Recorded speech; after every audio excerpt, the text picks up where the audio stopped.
Please అండి, video చూస్తున్నారు కానీ లైక్ చేయట్లేరు. మీరు లైక్ చేయడం ద్వారా ఇంకొంతమందికి హెల్ప్ అవుతుంది. మీరు లైక్ చేయడం ద్వారా నాకు ఎంతో హెల్ప్ చేసిన వాళ్ళు అవుతారు. అంటే నాకు కూడా వీడియోస్ తీయాలి అనిపిస్తుంది.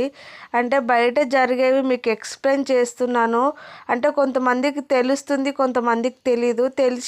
తెలియని వాళ్ళు చూసి అన్న బయట ఏం జరుగుతుందని జాగ్రత్త పడతారు, ఎలా ఉండాలో నేర్చుకుంటారు.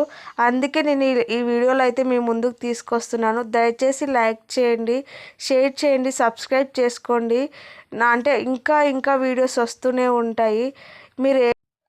వీళ్ళు ముగ్గురు ఎంత క్లోజ్ అంటే చాలా చాలా చాలా క్లోజు.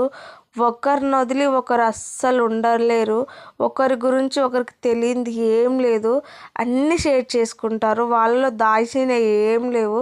అంత క్లోజ్ ఫ్రెండ్స్ అన్నమాట వీళ్ళు. ఇంక ఎప్పుడు కలిసే ఉండేవాళ్ళు. ఒకరిని వదిలేసి ఒకరు అస్సలు ఉండేవాళ్ళు కాదు. అందులో ఒక అతనికి అయితే మ్యారేజ్ అయితే అయ్యింది. 6 months వరకు బాగానే ఉన్నారు వాళ్ళు. ఒకరోజు బయట నుంచి వస్తూ ఉంటే యాక్సిడెంట్ అయ్యి స్పాట్లోనే చనిపోయాడు. అయితే కార్యక్రమాలన్నీ అయిపోయినాయి. కానీ చనిపోయినప్పుడు వాళ్ళ ఫ్యామిలీ చాలా అంటే చాలా ఏడ్చి చాలా బాధపడ్డారు. ఆ చనిపోయిన అతని భార్య కూడా చాలా ఏడ్చింది. వాళ్ళ అమ్మ నాన్న కూడా ఏడ్చారు. ఇంకా అంటే ఈ అమ్మాయి వాళ్ళ ఫ్యామిలీ చాలా ఏడ్చినారనమాట. నా కూతురికి అంటే పెళ్ళి చేసిన 6 monthsకి ఇలా జరిగింది, ఇంకెవరు చేసుకుంటారో ఏంటో అనేసి చాలా బాధపడ్డారు. తర్వాత చాలా ఏడ్చారు. ఇంకేం చేయలేం కాబట్టి ఇంకెవ్వరు ఏమనలేదు. ఇంకా అన్ని కార్యక్రమాలు అయిపోయాక అక్కడివి ఇక్కడ అంతా అయిపోయాక ఇంకెవరి ఇంటికి వాళ్ళు వెళ్ళిపోయినారు. ఇంక ఇద్దరు ఫ్రెండ్స్ అంటే చాలా బాధపడి అంటే కొన్ని రోజులు ఫుడ్డే మానేశారు తెలుసా. అంతా ఇంకా వాళ్ళు ఎట్లా అయిపోయినారంటే ఒక రూమ్కు అంకితం అయిపోయినారు. అసలు కోలుకోలేదన్నమాట వాళ్ళు. అది అంటే చనిపోయాడంటే నమ్మలేరు వాళ్ళు. వాళ్ళ ఫ్యామిలీ అన్నా కొంచెము అట్లా ఉన్నారు. కానీ ఈ ఇద్దరు అయితే అస్సలు తీసుకోలేకపోయినారు. అతన్ని లేడు అంటే అస్సలు తీసుకోలేకపోయినారు. అంత బాధపడ్డారు. ఇంకా అలా అయితే ఒక 6 months 7 months అలాగే గడిచిపోయింది వాళ్ళకు.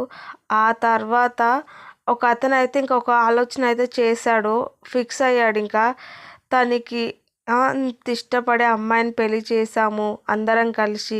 పెళ్లి చేశాక ఆ అమ్మాయి లైఫ్ నాశనం అయ్యింది. ఇంకా అమ్మాయిని చేసుకుంటే వాళ్ళు ఎలా చూస్తారో ఏంటో, సరేలే అని నేనే చేసుకుంటాను అనేసి అందులో ఒక అతను అయితే ధైర్యం చేసి వాళ్ళ ఫ్యామిలీతో ఈ అబ్బాయి వాళ్ళ ఫ్యామిలీతో అందరితో మాట్లాడేసి అందరిని ఒప్పించి ఆ అమ్మాయి కూడా చెప్పి ఆ అమ్మాయిని కూడా ఒప్పించి పెళ్లి చేసుకున్నాడు. నిజంగా బ్రో, నువ్వైతే చాలా అంటే చాలా గ్రేటు. మీరు క్లోజ్ ఫ్రెండ్స్ అని నిజంగా నిరూపించావు. ఎందుకంటే ఏదో మంచిగా ఉన్నప్పుడు క్లోజ్ ఫ్రెండ్స్ కాదు, ఎప్పుడన్నా ఏదన్నా ప్రాబ్లంలో ఉన్నప్పుడు కూడా ఆదుకునే వాళ్ళు నిజమైన ఫ్రెండ్స్. అయితే తనకి మ్యారేజ్ అయింది. ఇంకెవరైనా చేసుకున్నా ఇంకెత్తి చూపిస్తారు, ఆ అమ్మాయి లైఫ్ నాశనం అవుతుంది, నా ఫ్రెండే కదా చేసుకుంది, నా ఫ్రెండ్ అయినా ఒకటే నేనైనా ఒకటే అనేసి ఎలాంటి పిచ్చి ఆలోచనలు ఆయన మైండ్లో లేకుండా మనస్ఫూర్తి హ్యాపీగా ఆమెనైతే మామూలుగా పెళ్లి చేసుకున్నాడు. పెళ్లి చేసుకున్నాక వాళ్ళైతే నిజంగా కొన్ని రోజులు ఆ అమ్మాయి డల్గానే ఉంది. అంటే అడ్జస్ట్ అవ్వలేకపోయింది. తనతో ఉండి ఇతనితో ఉండాలంటే కొంచెము అంటే కొన్ని రోజులు టైం పట్టింది. కానీ చాలా అంటే చాలా హ్యాపీగా ఉన్నారు. ఆ అమ్మాయికి ఎలాంటి ఇబ్బంది లేకుండా, ఎలాంటి ప్రాబ్లం లేకుండా చాలా బాగా చూసుకున్నారు. వాళ్ళ ఫ్యామిలీ వీళ్ళ అంటే అబ్బాయి వాళ్ళ ఫ్యామిలీ అందరూ ఓకే చేసినారు, అందరూ ఒప్పుకున్నారు. ఎందుకంటే వీళ్ళ గురించి అందరికీ తెలుసు కాబట్టి అందరూ ఒప్పుకొని అందరు మ్యారేజ్ చేశారు. ఇప్పుడు అందరు హ్యాపీ. తను లేడు తను లేడు, ఇంకా మాలో లేడు అని బాధ లేకుండా వాళ్ళకి తను మాలోనే ఉన్నాడు అని వాళ్ళిద్దరైతే చాలా అంటే చాలా హ్యాపీగా ఫీల్ అయ్యి ఖచ్చితంగా తను నాకే పుడతాడు అనేసి వాళ్ళైతే ఫిక్స్ అయి ఉన్నారు. అంత బాగున్నారు. నాకైతే ఈ స్టోరీ విన్నాకైతే నాకు చాలా అంటే చాలా హ్యాపీగా అనిపించింది. ఇలాంటి వాళ్ళు కూడా ఉన్నారా? ఎవరి స్వార్థం వాళ్ళు చూసుకుంటారు, చనిపోయాక ఎవరి లైఫ్ వాడు వచ్చి చూస్తాడా అనుకుని తప్పించుకునే వాళ్ళు కూడా ఉంటారు. కానీ ఎవ్వరు అడగకుండా తనంతలకు తను ఆలోచించి అమ్మాయి గురించి ఆలోచించి మ్యారేజ్ చేసుకొని అమ్మాయికి ఒక లైఫ్ ఇచ్చాడంటే చాలా గ్రేట్ అనిపించింది. ఇంకా మీరేమంటారో కామెంట్ చేయండి, మీకు ఏమనిపించిందో కామెంట్ చేయండి. అలాగే అంటే మీరు ఎవరినైనా చూసారేమో కామెంట్ చేయండి, మర్చిపోవద్దు. నాకైతే చాలా మంచిగా అనిపించింది. మరి మీకేమనిపించిందో కామెంట్ చేయండి. నిజంగా అండి అప్పుడప్పుడు అనిపిస్తుంది ఇలాంటి మంచి వాళ్ళు ఉన్నారు కాబట్టే ఇంకా ప్రపంచం ఉందేమో అనిపిస్తుంది. నిజంగా ఈ రోజుల్లో మన సొంత వాళ్ళు కానీ మన ఫ్రెండ్స్ సర్కిల్లో కానీ ఎవరిని నమ్మలేము.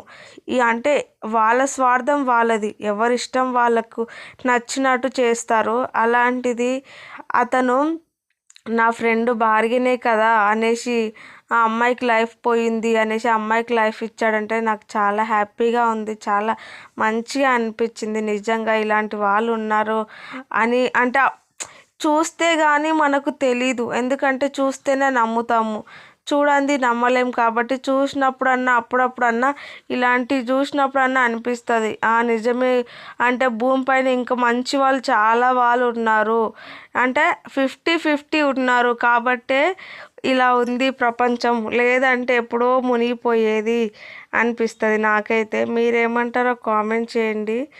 అయితే ఇంకా వాళ్ళ ఫ్యామిలీ వీళ్ళ ఫ్యామిలీ అందరినీ ఒప్పించి చేసుకున్నాడంటే ఎంత గ్రేట్. 3 ఫ్యామిలీని ఒప్పియాలి, 3 ఫ్యామిలీని ఒప్పించి చేసుకున్నాడు. అంటే ఇంకో ఫ్రెండ్ కూడా తోడయిండు. ఆ ఫ్రెండ్ కూడా చెప్పినాడు, అవునా ఆంటీ చెయ్యండి బాగుంటుంది, మీకు బాగుంటుంది మాకు బాగుంటుంది, మాకంటే తను మాలోనే ఉంటాడు, ఎప్పటికీ మాతోనే కలిసి ఉంటాడు, మీరు అస్సలు బాధపడొద్దు, మీరు టెన్షన్ తీసుకోవద్దు, నేనే నీ కొడుకునని ఫిక్స్ అయిపో ఆంటీ అని ఆంటీకి అంకుల్కి ధైర్యం చెప్పాడు. గ్రేట్ బ్రో, నువ్వైతే సూపర్.